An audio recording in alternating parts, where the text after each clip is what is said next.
유일한 문제, 유일한 해답. 유일한 문제, 유일한 해답이라는 제목으로 하나님 말씀 증거합니다. 이 땅의 문제는 많습니다. 수천 가지 문제가 있죠. 수천 명의 사람이 있으면 수천 가지 문제가 아마 있을 겁니다. 그러나 그 문제가 올 수밖에 없었던 문제는 한 가지입니다. 바로 생명을 잃어버린 것입니다. 생명을 잃어버려서 죽음 가운데 거하게 된 거예요. 죽음 가운데 거하게 됐다는 것은 사탄에게 붙잡혀 있다는 것입니다. 그래서 하나님을 떠나서 사탄에게 붙잡혀서 오는 모든 문제들인 것입니다. 지금 전 세계를 강타하고 있는 것이 질병의 문제예요. 중국의 코로나 폐렴 바이러스가 새로 나와가지고 사람들이 거기에 속수무책으로 지금 죽어가고 있어요. 의술이 이렇게 발전한 이 시대 말이죠. 독재 인간을 만들고 달나라를 왔다 갔다 하는 시대인데 그 바이러스 하나를 이기지 못해요. 신약이 많이 나오고 있지만 신약보다 더 빨리 오는 것이 이게 새로운 병들이라고 그러더라고요. 지금 가장 초강대국인 미국이 지금 조용한데 미국 얘기가 별로 안 나오죠. 미국에 지금 8,000명 이상이 독감으로 죽었는데 수만 명의 사람들이 독감에 걸리고 수천 명이 죽었는데 그 얘기는 별로 안 나와. 왜? 중국보다 미국이 훨씬 강한 나라니까 매스컴을 통제하는 거지. 엄마 영화 보여줘. 지금 중국 문제는 뭐 문제도 아니라고 지금 하는데요. 죽은 것도 한 100배, 80배 이상 많이 죽었잖아요. 예, 폐렴과 독감 이런 문제들이 계속 오는데 이런 것보다 더 심각한 문제가 더 큰 문제가 영적인 문제입니다. 하나님이 창조한 하나님의 사람들이 하나님을 몰라보고 있는 문제. 그리고 이 영적 문제 가운데 있다는 것도 모를 만큼 영적 무지 속에 있다는 것입니다. 생명을 잃어버렸는데 생명을 잃어버렸는지 그것도 모르고 있어요. 지금 오늘 집사님이 말씀해 주신 이렇게 포럼을 해주셨는데 당연히 믿어야 될 이 하나님을 당연히 알아봐야 될 자기를 창조한 하나님을 알아보질 못해요. 영적 무지 가운데 있어요. 자기가 지금 생명을 잃어버렸는지 안 잃어버렸는지도 몰라요. 죽음이라는 것을 향해서 달려가고 있으면서 이미 죽어있는 상태를 보지 못해요.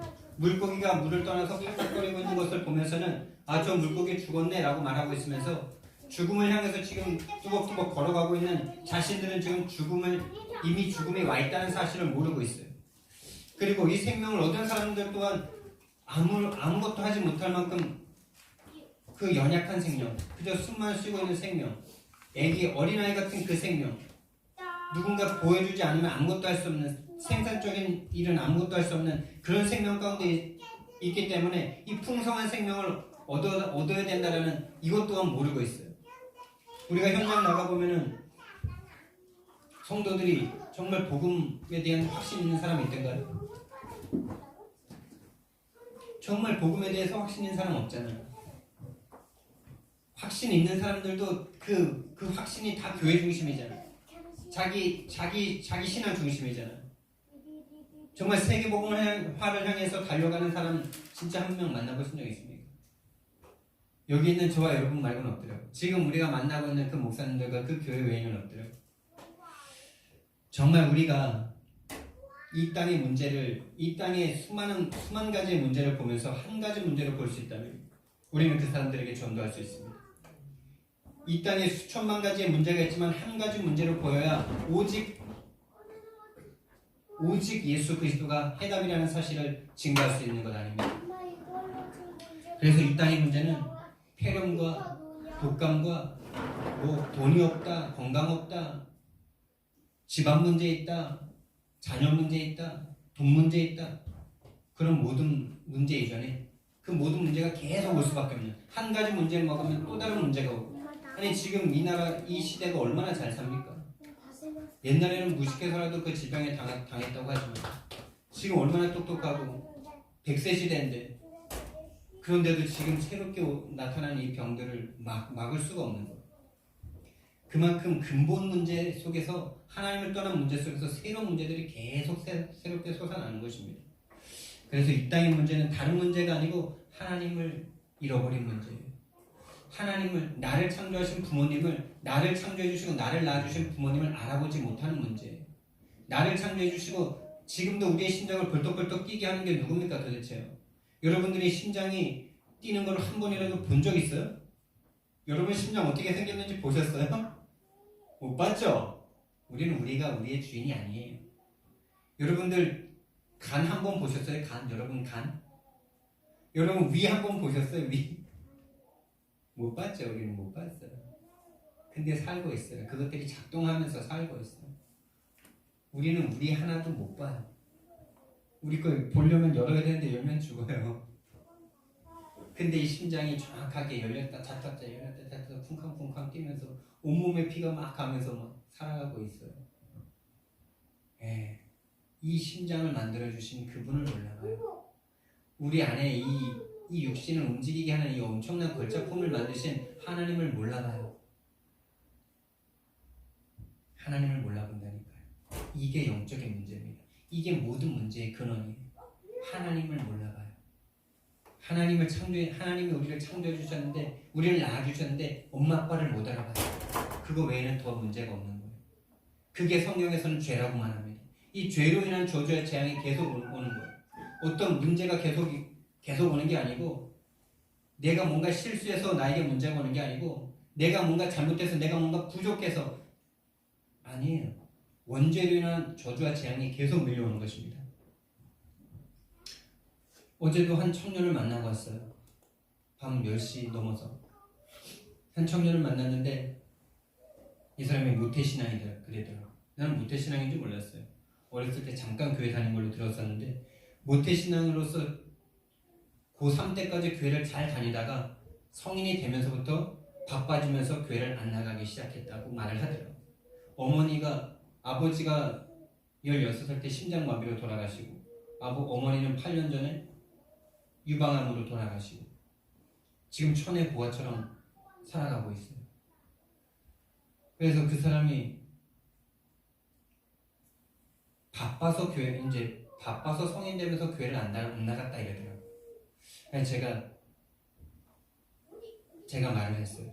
당신이 교회를 안 다니기 시작한 거는 교회에서 답을 못 찾았기 때문이다. 당신이 교회를 그냥 안 나간 게 아니고 교회에서 하는 말씀들에서 당신이 생명과 이해를 발견하지 못했기 때문이다. 이러니까 이 사람이 인정을 하더라고요. 그리고 또 엊그제 만난 한 중학생 아이는 교회를 다니고 있다고 다 자신 있게 말을 하더라고요. 네, 교회를 다니고 있대요. 그래서 너희들 그래 열심히 교회 잘 다니고 있구나. 좋은 교회 다니는구나. 저기 옆에 큰 교회 다니더라고요. 믿음의 역사도 있는 교회예요. 뭐 교회가 세워질 때 강대상이 서 있는 자리가 둘상이 서 있던 자리라 그러더라고요. 이 3분이 개발되면서 여기도 다 산자락이잖아요. 근데 그 산에 절이 있던 데를 밀면서 교회가 된 거예요.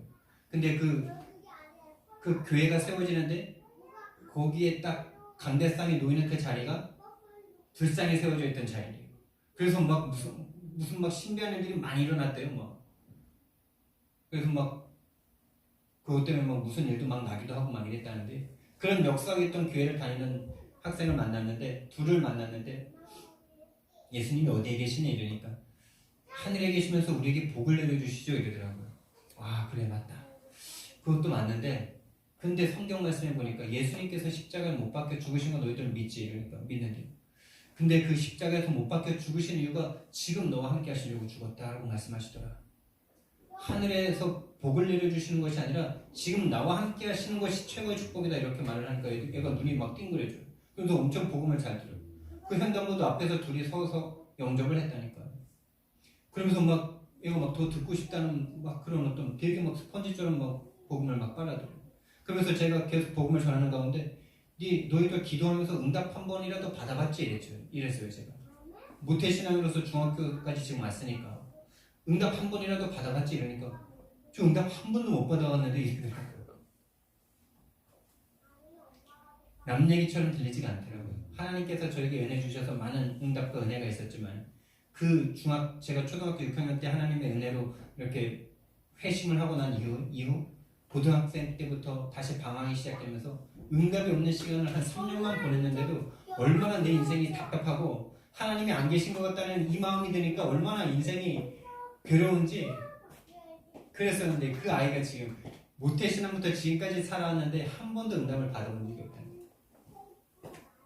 그래서 네가 오늘 예수님 영접하고 네가 예수님 네 안에 함께 하시는 예수님과 대화할 수 있다면 너에게 놀라운 일이 벌어질 것이다 이러면서 예수님을 영접했는데요.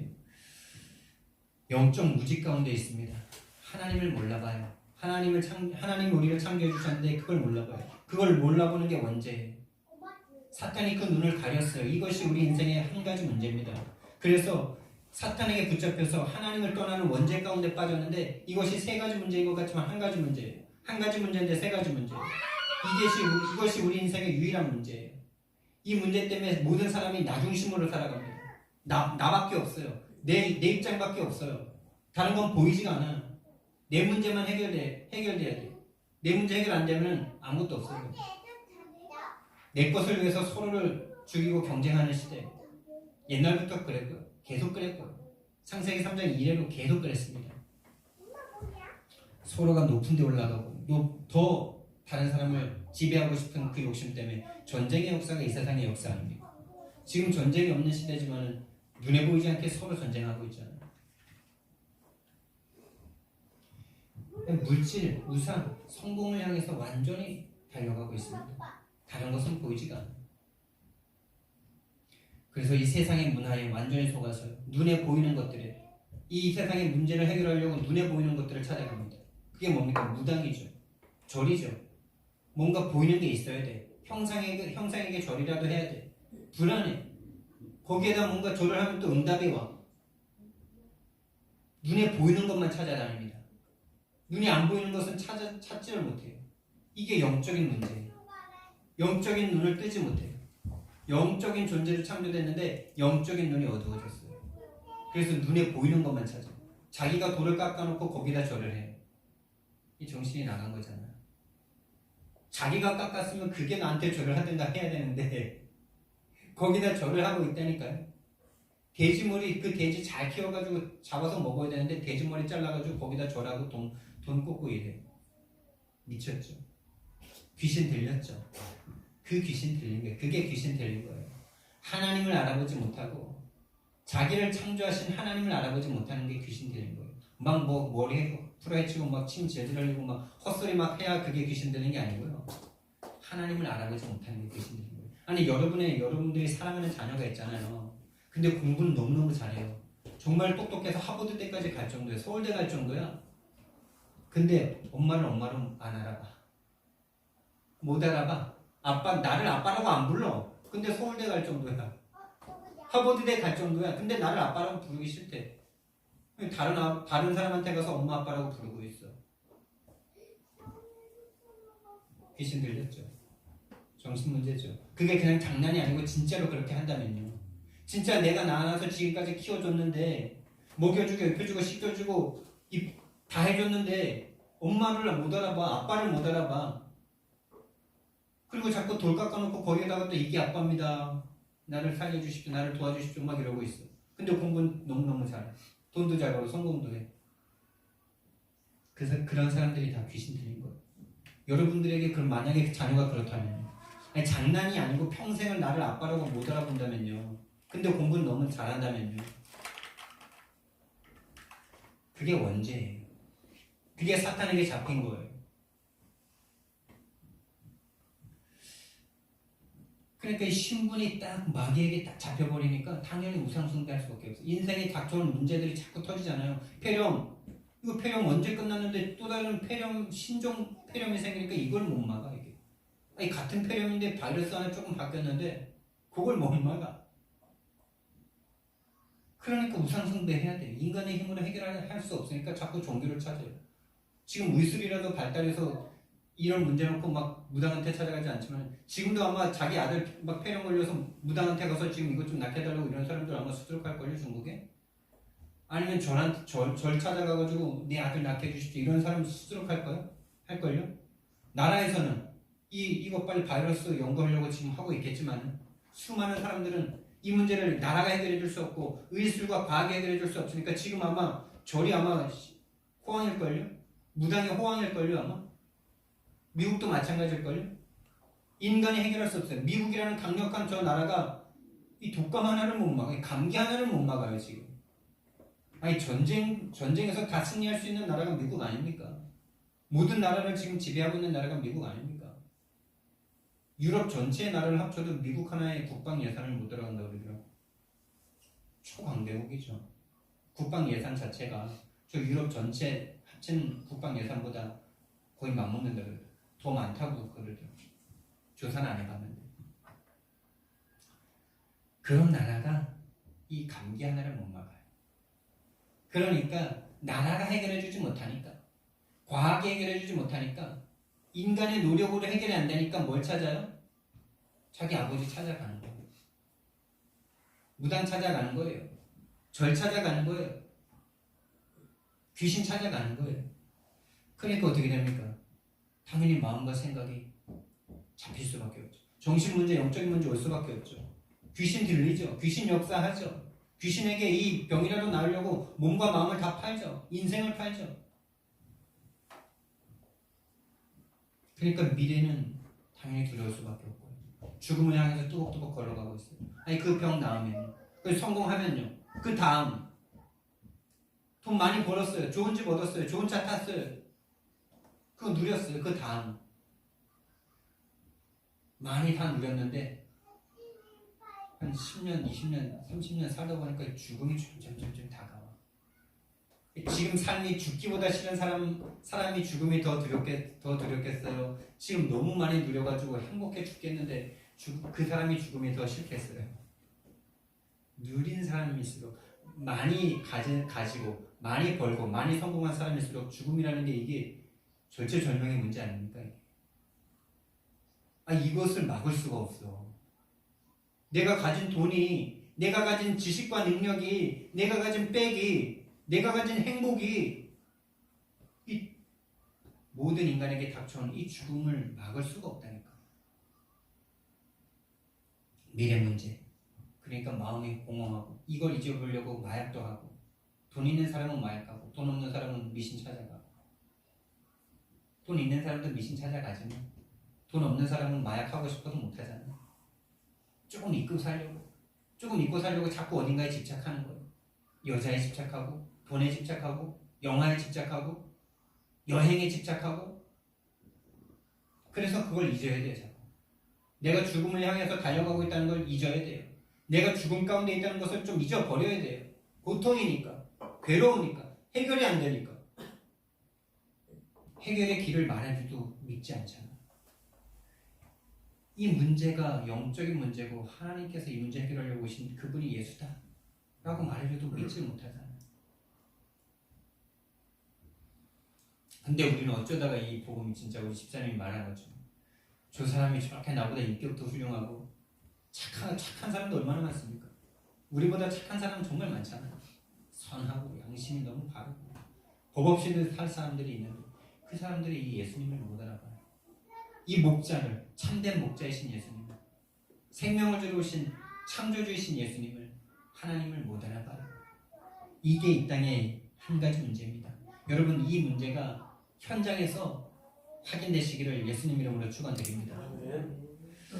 그리고 또한 우리가 확인해야 될 게 있어요. 현장에서 반드시 체험해야 될 거예요. 이 한 가지 문제의 해결인 이 한 가지 해답인 유일한 해답인 예수 그리스도를 증거했는데 그 사람들에게 답이 안 되는 복음을 내가 가지고 있다면 우리는 복음을 모르고 있는 것일 수 있습니다. 제가 어제 그 청년을 만났는데 되게 처음에 두려움이 막 있더라고요. 두려움이 약간 있어요. 왜냐면 벌써 한 2주 전에 만났고 설명절이 지났고 제가 전화를 한 번 했는데 전화를 안 받아요. 그리고 5년 전, 6년 전에 만났는데 지금까지 복음을 몇 번 전했었고 기도도 많이 했었고 그랬는데 많이 했는데 영접을 계속 안 했거든요. 계속 거부만 했었거든요. 무시하고 막 이랬거든요. 근데 이 사람이 그 5년 만에 6년 만에 예수님을 영접하고 말씀을 계속 듣겠다고 그랬어요. 근데 2주가 지났어. 내 마음이 불안해. 그리고 설명절 지나면 사람들이 약간 잡히잖아. 믿음 있는 사람들 설명절 지나면 약간 잡히잖아. 설명절 지나니까 이상하게 현장을 못 가겠더라고. 희한해. 흑암이 강하게 역사한 거예요. 현장에. 나에게도 현장에도. 근데 내 마음이 불안한 거예요. 전화를 한 번 했는데 안 받고 전화도 안 왔어. 이 사람이 오늘 가면은 나를 반길까? 싫다고 또 안면 몰수하고 안 할까? 이런 두려움이 내 마음에 있어요. 오후 말씀인데 너희는 두려워하지 말고 가만히 서서 여호와께서 너희를 위하여 행하시는 일을 보라. 여러분 그 상황에서 내가 가만히 있는 방법이 뭘까요? 안 가고 계속 기도하는 게 가만히 있는 걸까요? 그리고 하나님의 일을 봐야 됩니까? 가는 게 거기서는 가만히 있는 거죠. 가는 게 두려워하지 않는 거죠. 안 가는 게 두려워서 못 가는 거잖아요. 이 사람이 어떻게 됐을까 봐 안 가는 게 지금 두려워하는 거잖아요. 가는 게 두려워하지 않는 거잖아요. 가서 하나님께서 어떻게 하셨는지 확인하는 게 안 두려워하는 거잖아요. 갔죠. 갔더니 이 사람이 맞아주더라고요. 맞아주고 이제 5년 얼굴을 안 지는 5년이 됐지만은 얘기를 나눠본 건 처음이니까 그 사람의 어떤 배경이나 이런 걸 좀 이렇게 들으면서 이야기를 나눴어요. 그랬더니 자기 이야기를 쭉 하더라고요. 누나는 결혼했는데 3명의 엄마인데 누나도 교회를 잘 다니다가 교회를 안 다니는 거죠. 엄마 아빠가 그렇게 돌아가셨는데 하나님이 믿어지겠습니까? 여러분 하나님이 그렇게 엄마 아빠를 안 지켜줬다는 그 생각이 들면은 여러분들도 아마 힘들걸요. 복음 안에 있어도 답이 막 헷갈릴걸요. 그러니까 둘 다 교회를 안 다니고 있고 예수님 믿는 걸 오히려 막 무시하고 이랬어요. 근데 이 사람이 고분고분해졌어요. 지금 제가 당신이 가지고 있는 문제 그게 내가 교회를 다니는 많은 사람을 만나봤는데 교회를 다녀도 이 교회 다니면서 답이 없더라고요. 왜 인생에 저주와 문제가 오는지. 그리고 교회를 다니는 사람들도 하나님을 만난 사람은 정말 드물더라. 당신 고등학교 3학년까지 교회를 다녔는데 정말 하나님 만나신 적 있냐 이러니까 없다 그러더라고요. 당신은 종교 생활을 한 거지 하나님을 만난 적이 없다. 그래서 예수님께서 오셨다. 이 사람이 예수님을 영접하는데 막 목소리가 막 떨리더라고요. 다시 영접했죠. 정확하게.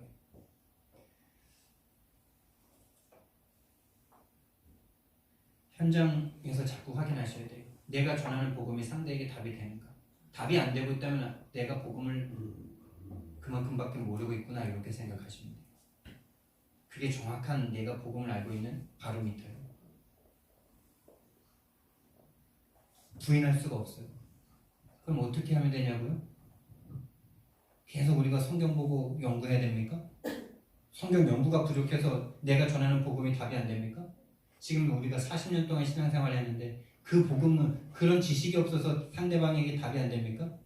아니에요. 내가 말하는 복음에 성령님이 역사 안 하고 있는 거예요. 왜 역사 안 할까? 안 하세요. 왜? 내 마음과 생각은 오직 응답과 증거에 있으니까.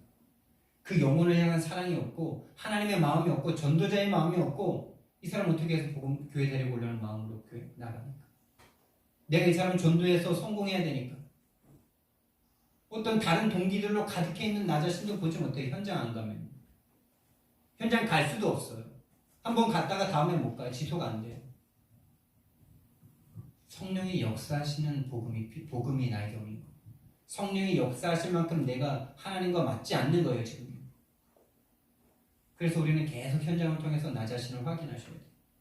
정말 내가 전하는 복음이 상대에게 답이 되는가? 아니 성령님이 그 사람의 마음을 움직이시고 감동하게 하시는가? 우리가 성경에서 보지 않습니까? 성령님께서 가르쳐 주신다고. 성령이 아니고서는 예수를 주라고 할 수 없다라고. 예수를 주라고 하죠 사람들이. 예수님 우리가 가서 복음 좀 애들 막 영접하죠. 해주는 거예요. 해주는 거 말고 정말 영접되면 사람이 바뀐다니까요. 그걸 우리는 확인해야 돼요. 성령이 역사하셔서 정말 그 사람이 예수님을 영접해서 정말 사람이 변하는구나. 이 복음 확인할 때까지 우리 계속 닥치고 전도해야 돼요. 닥치고 전도. 오늘 가면 될까 안 될까? 진짜 이 목사가 설 지나고 딱 현장을 가는데 얼마나 못 가겠는지. 아니 그 전에 그렇게 막 들어갈 수 있는 상태가 된 것 같았는데 완전 맨땅 헤딩하는 것 같이 못 가겠어요. 거기서 내 생각을 멈춰야 돼요. 두려워하지 말고 가만히 서서. 가만히 쓰는 방법이 거기서 그냥 기도만 하고 오는 게 가만히 쓰는 걸까요? 하나님 여기서 이 상가에 분명히 하나님께서 역사해 주실 줄 믿습니다. 가만히 있겠습니다. 저는 이러면서 그냥 집에 오면 그게 가만히 있고 믿음을 드리는 건가요? 아니요. 그게 두려워서 도망가는 거예요.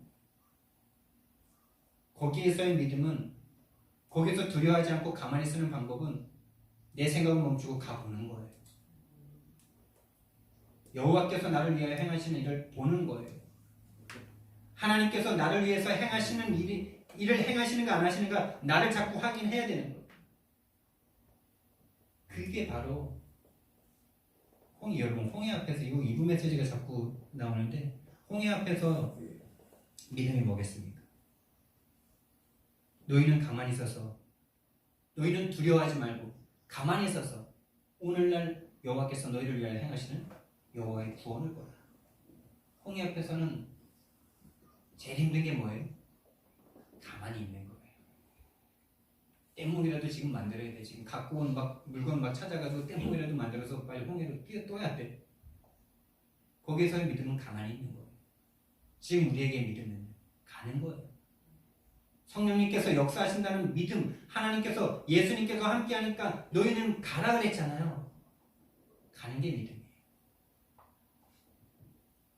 그게 가만히 있는 거예요. 그게 두려워하지 않는 거예요. 근데 두려워서 우리 가지 못하고 기도만 해. 두려움에 사로잡혀 있는 거예요. 그래서 저 현장을 향해서 저 메뚜기 같은 정말로 사탄에게 붙잡혀서 내가 가면 막 두려워서 막 발악하기도 하고 막 이런 메뚜기처럼 보이지가 않고 내가 메뚜기처럼 보이고 있는 거예요. 두려워서 갈 수가 없는 거예요.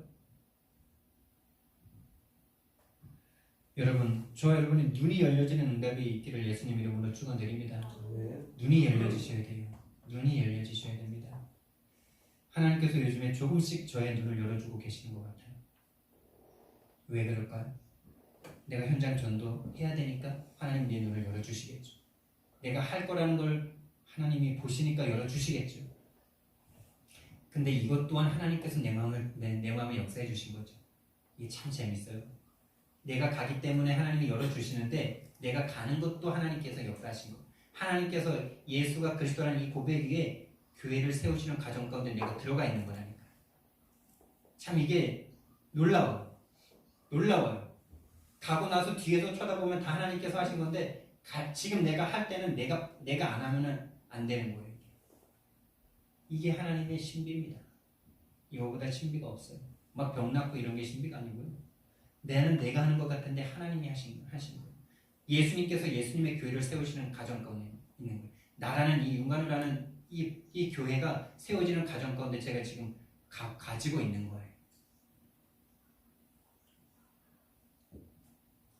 여러분, 이 세상의 문제가 영적인 문제입니다. 하나님을 알아보지 못해요.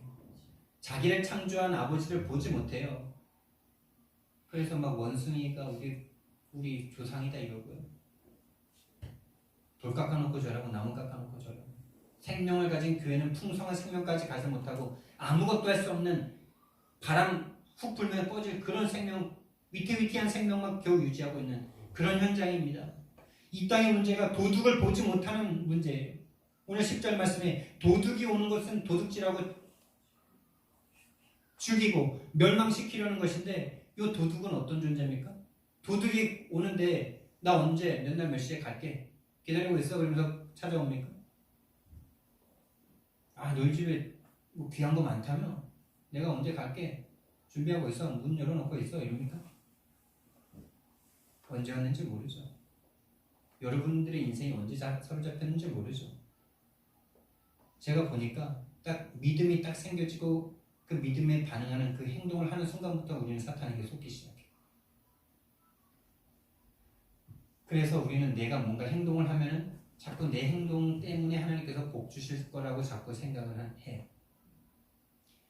우리가 하나님의 은혜를 딱 구원의 은혜가 나에게 들어올 때 죽었던 내가 생명 가운데로 딱 올 때 완전 100% 하나님의 은혜로 딱 구원을 받잖아요. 그 맹인이 눈이 열려지는 시간이에요.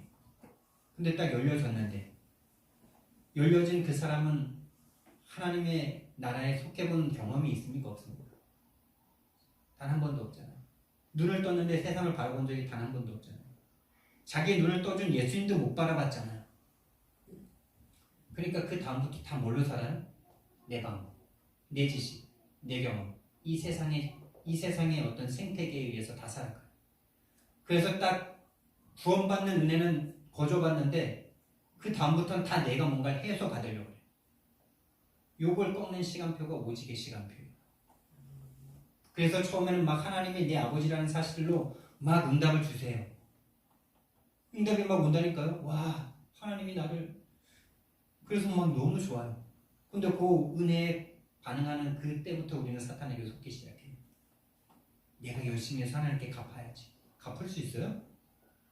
갚을 수 있는 거예요. 여러분들에게 누군가 심장을 꺼내줘서 여러분들이 살아났어요. 그 사람에게 평생 갚아도 못 갚는 거죠. 못 갚아요. 우리는 할 수 없어요. 그 심장 꺼내준 사람에게도 못 갚을지언정 하나님께 우리는 갚을 수가 없는 존재. 우리 것은 다 죄의 산물이지 않습니까? 그 눈을 뜨는 가정이 바로 언약의 여정이에요.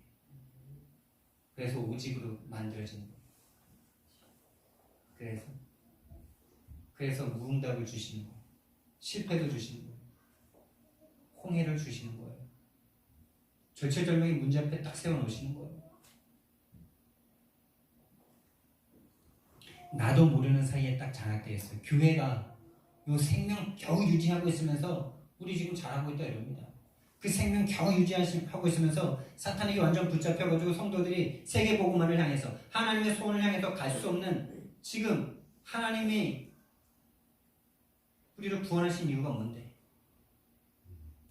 함께 있게 하시고 또 전도도 하며 귀신을 내어쫓는 권능도 있게 하십니다. 아니, 전도가 목적이 아니라 함께하면 아기가 나오잖아요. 함께 살면 아기가 나오잖아요. 그런 어떤 생명이 나오는 이 관계가 하나님의 소원인데 생명이 나올 수 없을 만큼 하나님과 내가 완전 딴 세계에 살고 있어요.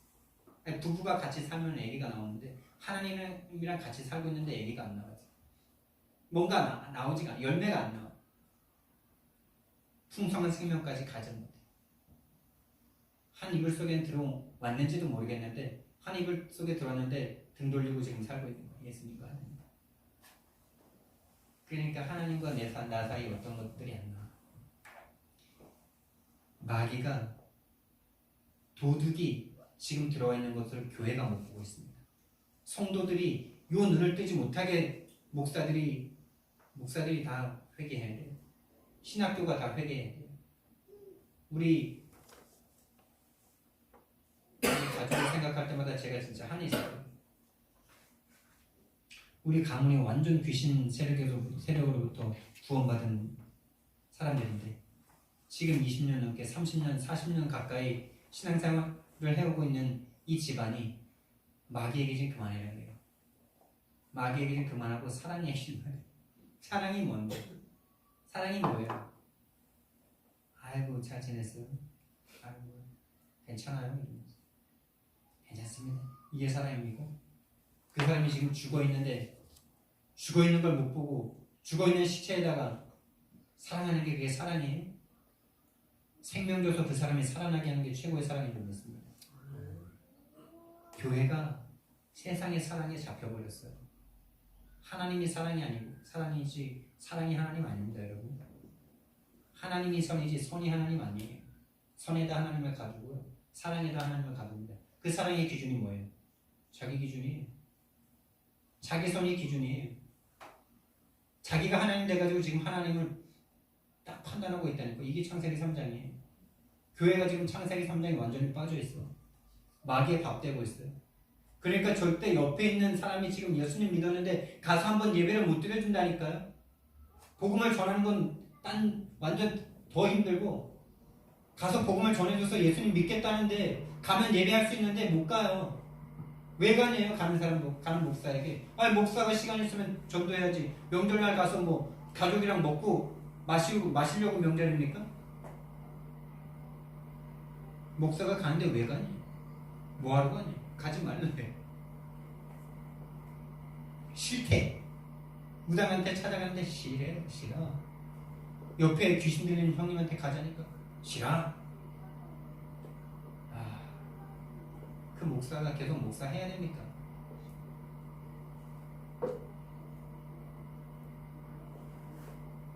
이 세상에 나도 모르는 사이에 사탄에게 딱 장악됐어요. 우리는 신앙이라고 생각하는데 그 신앙이 신앙이 아니었어요. 그래서 마귀가 이 세상을 딱 쥐고 있는데 이 세상의 모든 지식, 경험, 사상, 노하우 이 모든 것들이 다 사탄에게 잡혀 있다는 눈이 열려지지 않으면 계속 거기에 계속 그걸 추구할 거죠. 그래서 오직 경쟁밖에 없잖아. 더 많이 가지려고. 근데 그 지식과 그 경험과 그 방법으로는 절대 사람 못 살리잖아요. 절대 못 살립니다. 이 세상은 전쟁 속에 있잖아요. 조금이라도 다른 사람 위에 올라가려고. 회사에서 얼마나 그 치열한 전쟁이 눈에 보이지 않게 서로 경쟁하고 있습니다. 절대 못 살려요. 그래서 귀신에게 잡혀 있다는 거예요. 그래서 이 사탄이 빼앗고 죽이고 멸망시키는 요 사탄을 볼 수 있다면, 요 도둑을 볼 수 있다면 도둑이야 해야 되죠. 이게 전도예요. 근데 여러분들이 눈이 안 열려요. 현장에서 살아가는데 이 도둑이 안 보이니까 도둑이야 외치지 못해요. 교회에서 들을 때는 맞는 것 같아요. 목사님이 말하니까 맞아. 왜? 보고 말해주니까. 근데 내가 실제로 혼자 현장에 갔을 때는 안 보여. 그러니까 도둑이야 이렇게 말해. 그렇게 말하면 도둑이 있는 걸 사람들이 진짜로 믿겠어요? 누가 장난치네 이러겠죠. 도둑이야! 이렇게 소리쳐야 되겠죠. 진짜로 그 사람이 뭔가 정말 도둑이구나라는 것이 느껴질 만큼 도둑이야! 라고 말해야 되겠죠. 근데 우리가 복음을 전하고 있으면서도 도둑이 왔어요 이렇게 말하고 있어요. 도둑이 지금 당신의 인생을 사로잡고 있어요 이렇게 말하고 있다니까요. 우리가 가서 전하는 복음이 왜 답이 안 되냐? 그런 거예요. 도둑이 왔습니다 이렇게 말하고 있는 거예요. 그러니까 사람들이 장난치는 줄 아는 거예요. 정말 내가 확신을 가지고 당신 인생이 사탄에게 붙잡혀서 운명과 사주팔자에 있다고 도둑이야! 라고 외칠 수 있는 그 힘으로 가서 복음을 전하는 게 아니라 도둑이 왔대요. 교회에서 들어보니까 도둑이 왔대요. 당신 문제가 유일한 문제래요. 이렇게 전하고 있으니까 답이 안 되는 거예요. 그 사람이 눈을 뜨지 못하는 거예요. 느끼지 못하는 거예요. 어떻게 해야 됩니까? 지독해야 돼요. 그런 나 자신을 봐야 돼요. 내가 도둑이야 이렇게밖에 못하는 나를 볼 수 있어야 돼요. 그걸 어떻게 바꿀 수 있습니까? 지속하는데 성령님께서 바꿔주시는 거예요. 300명 영접운동 닥치고 해보시라니까요.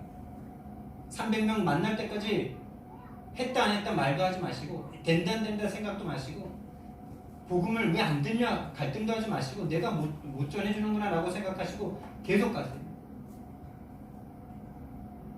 제가 금요일날 렘넌트들을 전도하는 날이잖아요. 근데 어른들은 지금 전도의 문이 열려서 한 5개 정도 다락방이 되고 있는데 청소년들을 갈 때마다 제가 늘 좀 막연해요. 이 아이들이 복음을 들을까? 내가 전하는 복음을 애들이 들을까? 애들이라서 더 듣겠나 이런 자꾸 불신앙에 제가 사로잡혀요. 이번 주 금요일날도 저희가 자꾸 그런 마음이 들더라고요. 그리고 애들이 거부하면요 더 기분 나빠요. 이게 우리의 고정관념이기도 한데 나보다 어린애가 나를 거부하고 무시하면 진짜 더 기분 나쁘잖아요.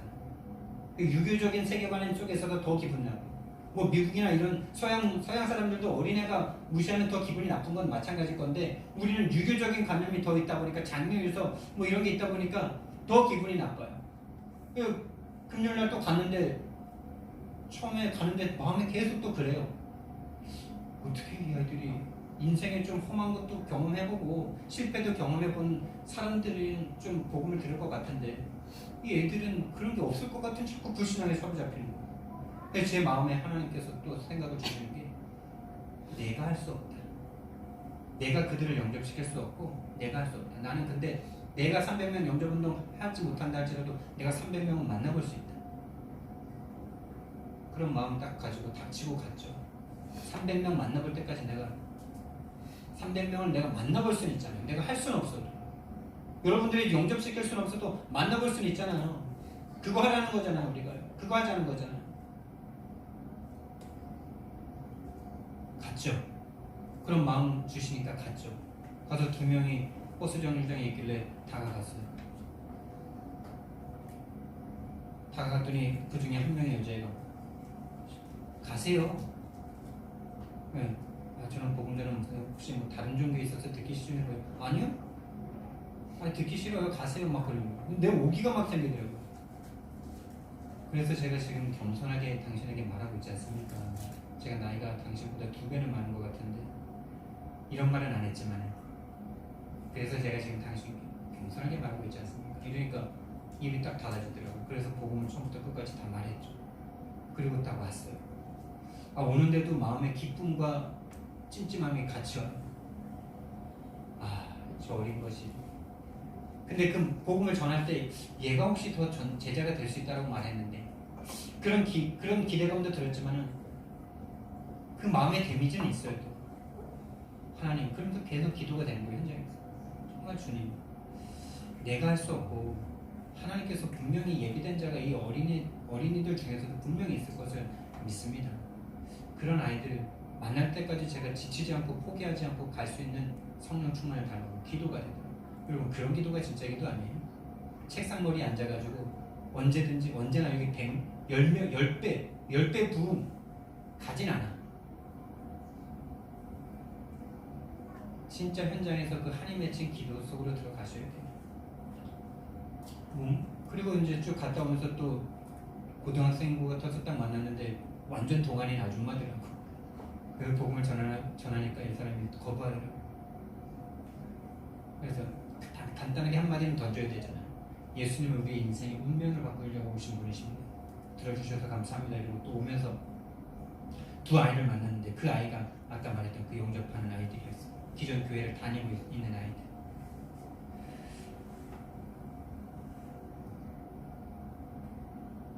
여러분 정말 도둑이라고 큰 소리로 외칠 수 있는 저와 여러분에게 그 눈이 열려지는 그런 응답이 있기를 예수님 이름으로 축원드립니다. 그거를 현장에서 받으셔야 돼요. 성령님께서 나에게 가르쳐 주시는 그것이 우리에게 필요해요. 더 들을 것이 없을 만큼 우리 많이 들었잖아요.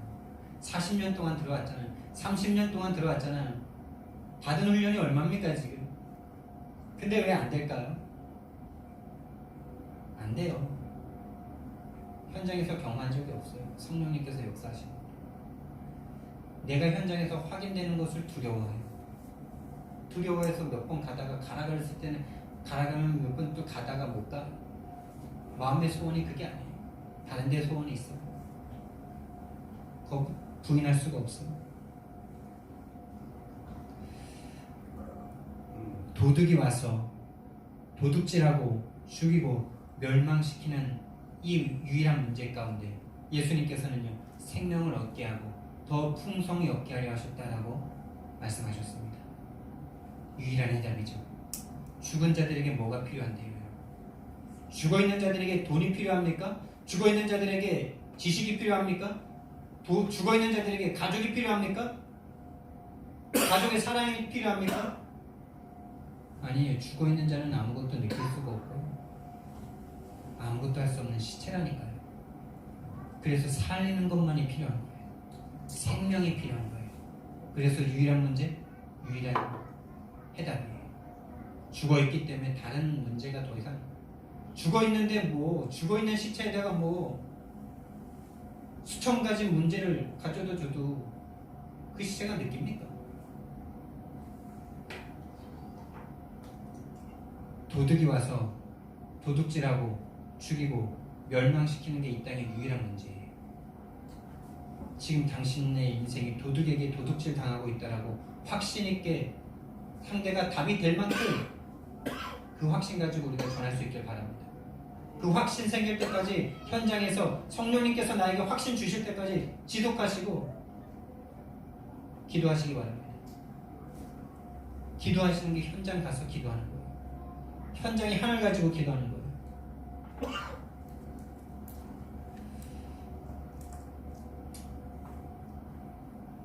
그래서 오늘 요한복음 10장 말씀에 예수님께서 내가 목자고 양들은 내 음성을 안다 그러죠. 여러분 예수님께서는 우리에게 너희는 가서 모든 민족을 제자로 삼으라 이렇게 말씀하셨어요. 여러분들이 누군가 심부름을 시킬 때 뭐 빵을 사와라 이런다 칩시다. 빵이 파는 데가 있고 빵을 살 곳이 있기 때문에 심부름을 시키죠. 예수님께서 가서 제자 삼아라 이랬을 때 제자도 없는데 가서 너희들이 제자 만들어라 이 심부름을 시킨 게 아니잖아요. 분명히 제자가 있기 때문에 그 제자 찾으라는 거죠. 모든 민족에게 가서 복음을 전파해라. 땅끝까지 내 증인이 되리라 말씀하셨을 때는 제자가 있기 때문이고 복음을 들을 사람이 있기 때문이고 이 증언을 들을 사람이 있기 때문이잖아요. 그래서 우리는 현장에 나가서요 복음 안 듣는 사람 때문에 마음 상할 필요가 없어요.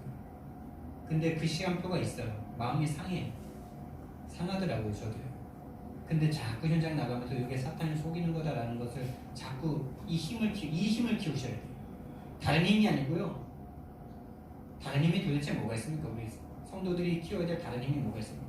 문제 왔을 때 그 문제를 꾹 참고 기다리는 이게 믿음 좋은 거라고 지금 기존교회는 그렇게 생각하고 있잖아요. 인내하고 참고 견디는 게 믿음이라고 생각하잖아요. 거기에 그 문제 속에 하나님의 계획과 뜻이 있는 것은 전혀 못 찾으면서 그 문제가 왔을 때 참고 다른 사람이 나에게 막 해를 끼쳐도 참고 참아주고 사랑해주고 이게 믿음이라고 생각하잖아요. 그게 믿음입니까? 나에게 해를 주는 그 사람에게 그 해를 참으면서 그 사람을 살리라고 참으라고 하신 거지 참고 그냥 사랑해주고 인간적인 사랑해주라고 하나님이 예수님이 그런 말 하셨어요? 그런 사랑이라면 다른 종교에도 있는데 다른 종교 생활 하라고 예수님께서 우리에게 참고 견디고 사랑하라 그러셨겠어요? 우리 성도들이 가져야 될 힘이 그런 어떤 불신자들이 우리에게 무시하고 멸시하고 천대해도 그런 거에 대해서 당연하다고 생각할 수 있는 그 힘이 우리에게 필요해요. 저 사람은 이미 정죄를 받고 있고 그 사람들 때문에 우리가 마음을 상해야 됩니까? 그 사람이 우리 때문에 뭔가 마음이 좀 힘들어져야 됩니까? 도대체 누가 공격자고 누가 수비자입니까? 누가 정복자고 누가 지금 복음을 받아야 될 사람입니까? 제가 현장을 나갈수록 그런 생각이 들어요. 왜 내가 못 들어가서 이렇게 쫄쫄매고 염려하지? 메뚜기인데 밥인데 내가 밥이 돼가지고 그런데 갈 때마다 그게 잡힌다니까요. 그렇게 그럼 어떻게 해야 돼요? 그럼 마음 안 생길 때까지 우리 죽으라고 기도해야 돼요? 금식해야 돼요? 지독해야 돼요. 그런 내가 계속 발견되어져서 더 이상 아무도 문제가 안 될 만큼 지독하셔요. 그게 기도예요. 그게 기도의 단이고 그게 현장에 그리고 그 마음을 가지고 집에 와서 기도하셔야 돼요. 그게 진짜 기도의 단이고요. 그게 현장의 단이에요. 그 단을 쌓으시기 바랍니다. 그래서 예비된 자가 분명히 있어요. 예수님의 음성을 듣는 자. 제가 현장을 다니면서 지금 문이 열렸을 때 느끼는 저의 지금 시간표는요. 그게 보여져요. 내가 막 가서 복음을 막 많은 사람, 10사람, 20사람 만나서 막 이렇게 복음을 제시하는 것보다 더 중요한 게 있었구나. 그게 뭐냐면요. 예수님의 말씀을 들으려고 하는 사람에게 귀를 듣고 열으려고 하는 사람에게 정확한 복음을 전해줄 수 있는 내가 정말 중요한 거구나. 여러분 안 들으려고 하는 사람한테 마음 쓰지 마세요. 그 사람들은 빨리빨리 패스하세요. 이름 적어와도 괜찮지만 안 적어도 상관없어요. 들을 가능성이 있는 사람만 적고 기도하세요. 정말 문제는요. 이 복음을 듣고자 막 마음을 열고 들으려고 하는데 내게 내용이 없다는 게 문제예요. 그리고 그 내용이 없으면 하나님이 열어주시지 않겠죠. 그 내용을 달라고 우리는 계속 기도하면서 현장을 가는 거예요. 내용은 들은 내용은 많다니까요. 들은 내용은 많아요. 근데 실제로 사람을 만나서 이 사람의 인생을 근본을 변화시켜줄 이 살아있는 복음이 나에게 없다는 거예요. 어디서 우리가 배워야 돼요? 어디서 누가 가르쳐 주셔야 돼요? 현장에서 성령이 가르쳐 주셔야 돼요. 그래서 지독해야 돼요.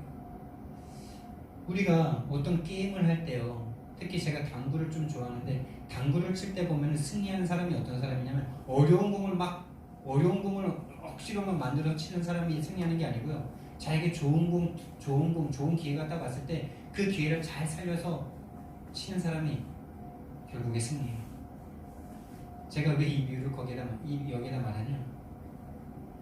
어려운 공, 안 맞을 공에 신경 쓸 것이 아니라 나에게 딱 주시는 공이 있다니까 그걸 잘 칠 수 있는 그게 우리에게 승리의 비결이에요.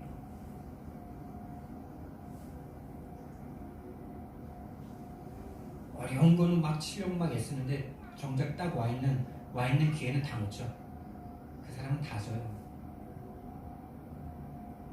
여러분, 안 들으려는 사람은 하나님께서 역사하실 시간표를 놓고 기다리고요. 정말 우리에게 하나님께서 만나게 주셔서 들으려고 하는 사람들, 이 사람에게 정확한 복음을 전해줄 수 있는 저와 여러분이 되시기를 예수님 이름으로 축원드립니다.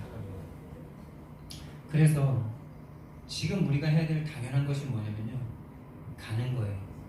300명 만나서 복음을 제시해 가는 거예요. 이게 지금 우리가 개척한 개척 멤버로서 당연히 해야 될 거예요. 당연히 할 걸 안 하면요, 그 다음이 절대로 오지 않아요. 당연히 할 걸 안 하고 있는데 그 다음이 절대 오지 않는다는 거. 부흥 절대 오지 않아요. 기도만 계속 해보세요. 죄송한데 기도만 계속 해보면 분명 되긴 돼요. 당연히 할 거. 우리가 지금 당연히 할 거. 300명 여러분들 닥치고 해보시자니까요. 닥치고 자꾸 불신앙과 염려와 걱정이 올라오는 그 내 생각을 정지시키고 하나님께서 가라고 하셨기 때문에 분명히 예비된 제자가 있기 때문에 오늘도 뚜벅뚜벅 가는 거예요. 그래서 당연한 그 일을 할 때요, 당연한 개인전도, 우리가 생명을 가졌다면 생명 안 가진 자에게 당연히 이걸 복음을 전해줘야 되잖아. 그 당연한 것을 할 때 필요한 것이 보여줘요. 그래서 정말 기도의 단을 쌓아야 되는 거예요.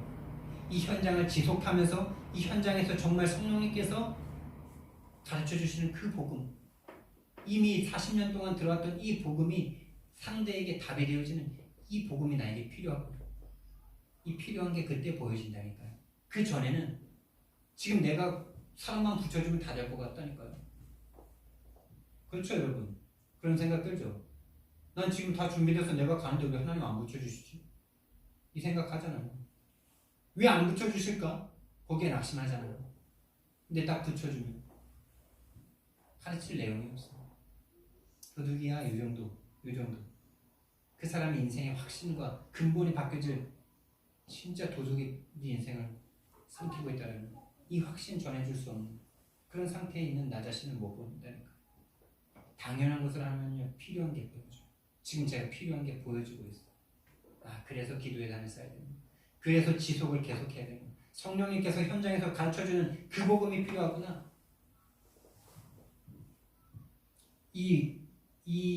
이것을 계속 지속하면 어떻게 될까요? 절대적인 게 이제 그때 보여지는 거예요. 당연한 것, 필요한 것, 절대적인 것. 근데요, 이 당연한 것을 안 하는 사람은 뭘 꿈꾸는지 아세요? 한방, 뭔가 절대적인 막 응답, 늘 꿈만 꿔. 죽을 때까지. 언젠간 될 거야. 언젠간 예수님이 능력자시니까 될 거야. 이 한 방을 자꾸 꿈꾸면서 지금 내가 할 것은 절대 못하는, 붕 떠있는, 그래서 떴다 가라앉았다. 당연한 것을 할 수 있는 저와 여러분 되기를 예수님의 이름으로 축원드립니다. 그래서 300명 영접입니다. 그래서 구원의 길을 현장에서 확인하셔야 돼요. 정말 이 구원의 길이 정말 그 사람에게 구원의 길이 되는가? 정말로 나는 확신을 가지고 정말 도둑이 있다는 사실을 확신 있게 전파할 수 하는가? 그래서 성령의 실제를 정말로 체험하는 2020년도 되기를 정말로 축복드리겠습니다. 그 성령의 실제를 체험하게 된다면 그때부터 우리 인생이 하나님이 주시는 응답 때문에 이 2020년을 기억할 수밖에 없는 기념비적인 응답이 2020년도에 우리에게 오게 될 것입니다. 그래서 듣고 기도하고 나아가세요. 다치고 나아가세요. 자꾸 우리는 우리 육신적인 생각에 자꾸 사로잡혀요. 현장 나갈 때마다 사로잡혀요. 못 나갈 것 같아요. 오늘은 사모일도 안 했고 오늘은 영적 상태도 안 좋으니까 좀 쉬자. 오늘 날씨도 안 좋고 좀 기분도 안 좋고 이러니까 좀 쉬자. 다치고 나가야 돼. 내 생각을 멈춰야 돼. 사모를 안 했으면 지금 기도 정말 집중하면 될 거 아닙니까? 지금 말씀 5분이라도 들으면 될 거 아닙니까?